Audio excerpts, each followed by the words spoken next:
You are listening to Food for Thought, where we seek the daily bread of life by clarifying spiritual truths and exploring how they operate in life experiences. Let us begin.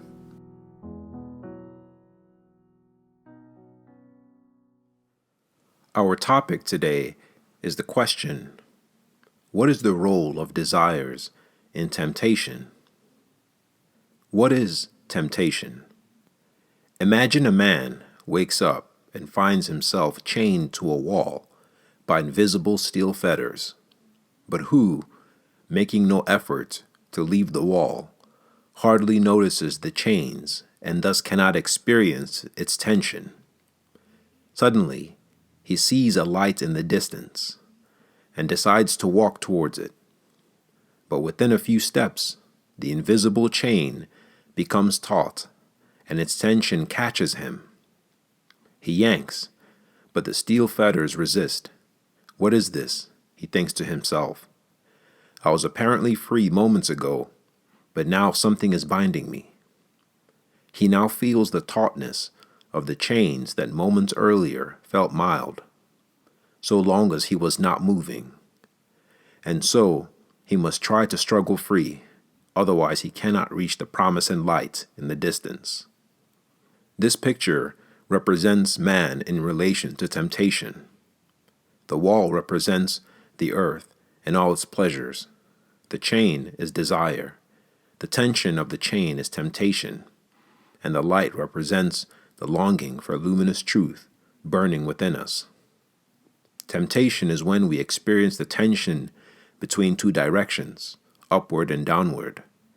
Like the fettered man, so long as we are content with mundane lives that pursues nothing higher, we will not recognize the extent of our bindings. But the moment we start striving upward, only then will we start feeling the tenacity of all desires and thoughts binding us to the earth. The tension that appeared mild so long as we were comfortable in its embrace. Thus, the struggle is a call to overcome all base attachments in order to be free, so that we might reach the goal of our longing, the heavenly heights above. After this overview, let us now examine how the human soul interacts with the environment and affects what is experienced as temptation. Thus, we ask, what is the process of temptation? Every deep inner wish a person has is a spiritual electric switch that releases a wave of power and assumes a form expressing a concept. This form is then transformed into thoughts. Simultaneously, the law of attraction sets in. These thoughts attract and are attracted by similar metaphysical thoughts, thereby connecting the person through the links of his own thoughts to a wider network of homogeneous thought centers.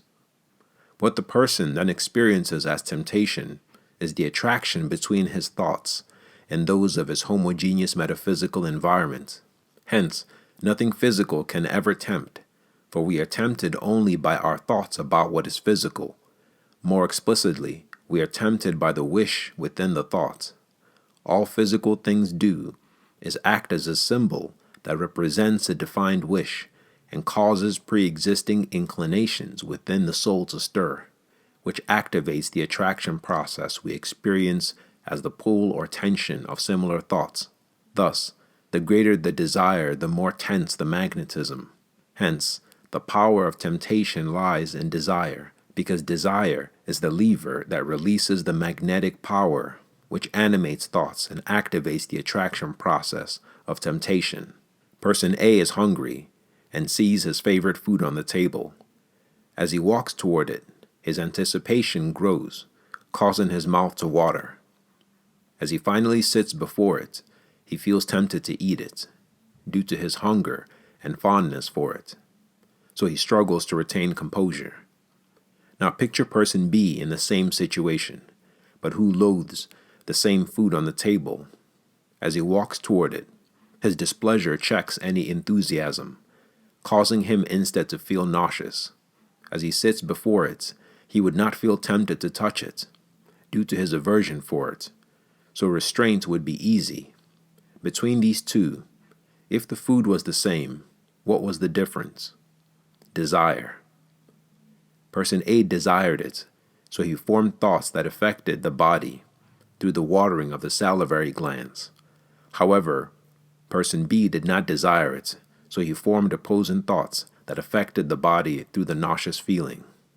In this process, we see the close relationship between desire and temptation, and how thoughts even affect the chemical production in the body.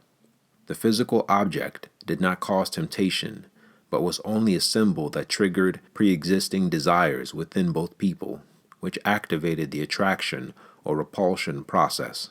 Hence, before the opportunity of temptation, the seed of desire was nestled in the soul, though dormant, the same way some animals hibernate during winter and only need the opportunity of spring to awaken. For the human soul, this awakening happens when the hibernating desire and thought meets the external opportunity of temptation.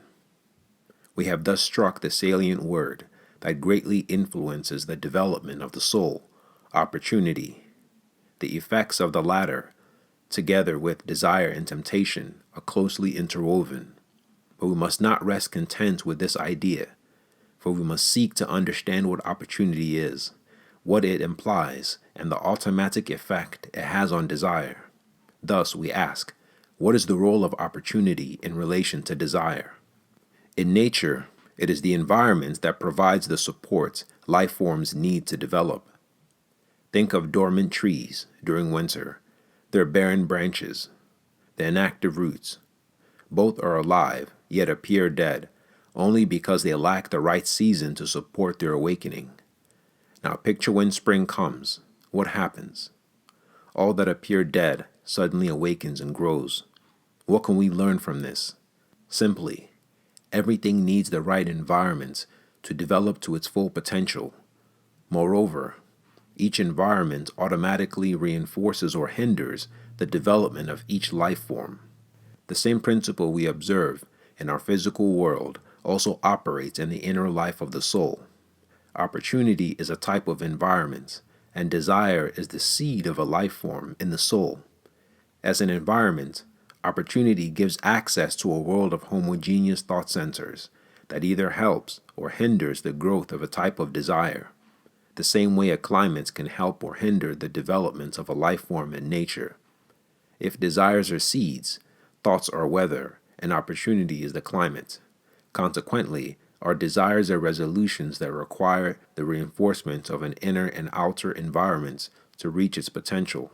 The importance of environment and development is captured in the biblical narrative, whereby it states that God created the environments before he created animals and man. For only through the right environments, in harmony with the divine laws, can an entity develop towards its potential. But we also see the effect of succumbing to temptation in this same narrative, whereby the human spirit embarks on a course that hinders its development. Consequently, opportunity is the fertile environment that enables a desire to grow and bear fruit, i.e., visibly manifest.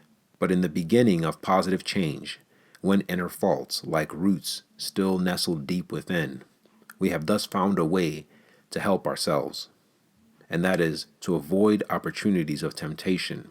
In addition, we should also strive to create or find a counteracting environment. The latter is an atmosphere that nurtures something more noble within through our active involvement, such that what is still base can slowly weaken and in time even completely die off through continual pure efforts at inner improvement. Therefore, it is important to not only focus on a resolution, but equally emphasize creating the type of environment it needs to grow. And that is why, as soon as the prodigal son desired his father's kingdom, he not only dropped the husks, but in addition he completely removed himself from the environment it was being consumed by focusing exclusively on the luminous goal and actively journeying there. He did this in order to safeguard his earnest volition from all adverse influences so he might unswervingly pursue and reach the goal of his longing, his Father's kingdom. Thus, any upward striving person should avoid opportunities of temptation. i.e., environments where wrong desires can be nourished. Above this, great and pure, should be the longing and active striving toward the luminous heights, the eternal kingdom of God. In conclusion, when recalling the initial illustration about the fettered man, we are reminded that it takes serious movements in a different and higher direction to start feeling the extent of our inner chains, which we must burst asunder through help from above and efforts on our part to be free. As we are connected through desire, it is in desire that the attractive power of temptation lies. Figuratively speaking, the releasing lever of desires is like the mouth of a person who, through the respiratory system, draws oxygen from the environment and blows it into a balloon. As he exhales, so the balloon forms. The balloon is the type of thoughts we form, and the air represents the living power from above that flows through everything, which we human spirits guide through our inner desires into thoughts. And just like the air does not originate from earthmen, but only passes through his body, so does the living power from above only pass through the human spirits as a sustaining grace. We are only allowed to use it. As the living power is only loaned to us, it logically follows that it is the property of God the Father, and we human beings are but guests permitted to make use of it in accordance with the will of the owner. It is from this perspective that many of the parables of Jesus are framed, whereby there's often a proprietor, then there are laborers employed to work for the proprietor. And just as the laborers can be expelled and replaced if they continually fail to comply with the owner's will, i.e., do what the latter hired them for, as is indicated in the parable of the wicked tenants, so do we human beings stand before God in relation to the use of his living power, before whom we must all render accounts for everything we desire, think, and do, as is indicated in the parable of the talents. But as we can only adjust to the divine laws through the increasing recognition of the perfection of God's activity, when we properly know it, then it follows that the most urgent necessity for us human beings today is the earnest spiritual striving to recognize and fulfill this will of the Creator, the proprietor.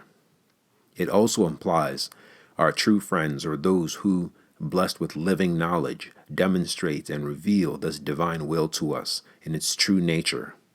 The more we strive to recognize and adjust to this sublime will, the more joyfully will we assume the position that is required by our being permitted to exist in the creation of the One, of the Almighty, of God the Father.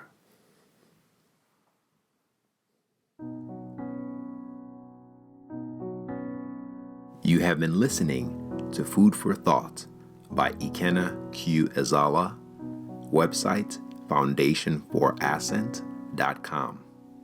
Thanks for listening, and until next time.